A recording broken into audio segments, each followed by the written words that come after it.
দলমত নির্বিশেষে উনি এখন সবার নেতা, সবার অভিভাবক এবং এখন আমি আপনাদেরকে বলি যে কেবলমাত্র ওনার উপস্থিতিই পারে আওয়ামী লীগ, বিএনপি, জামাত, জাতীয় পার্টি, অপরাপর দলগুলো আছে, সেই দলগুলো সবাইকে সহনীয় একটা পরিবেশ ধরে রাখার জন্য উনি দেখেন আপনার হলো এই গণঅভ্যুত্থানের পরেই বলেছিলেন সবাই শান্ত থাকেন, হ্যাঁ, প্রতিশোধ পরায়ণ হয়েন না।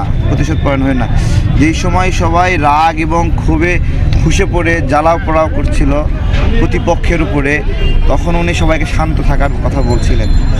আমাদের আরও অনেক দিন ওনাকে প্রয়োজন আমাদের গণতন্ত্রকে শক্তিশালী করার জন্য, আমাদের শাসন ব্যবস্থাকে শক্তিশালী করার জন্য। এখানে রাজনৈতিক বিভিন্ন মত আছে, অনেক ধরনের উগ্রতা সৃষ্টি করে, হিংস্রতা সৃষ্টি করে। সেই জায়গা থেকে উনি সবাইকে শান্ত রেখে যে রাজনৈতিক পরিবেশ তৈরি করার একটা, দেখেন 96 সালে উনি চাইলে শেখ হাসিনা হতে পারতেন, হ্যাঁ, উনি হননি। আন্দোলনকে রেসপেক্ট করেছেন, সম্মান করেছেন, করে ছেড়ে দিয়েছেন। সরকার গঠন করেছিলেন না 96 সালে, ছাড়লেন কেন? একটা আইন বানিয়ে ছেড়েছেন, তত্ত্বাবধায়ক সরকারের আইনটা বানিয়ে দিয়ে ছেড়ে গেছেন। 2006 সালে উনি চাইলে অনেক ভয়ঙ্কর কিছু হতো, উনি চাননি এটা, উনি কখনোই সেরকম রাজনীতি চাননি।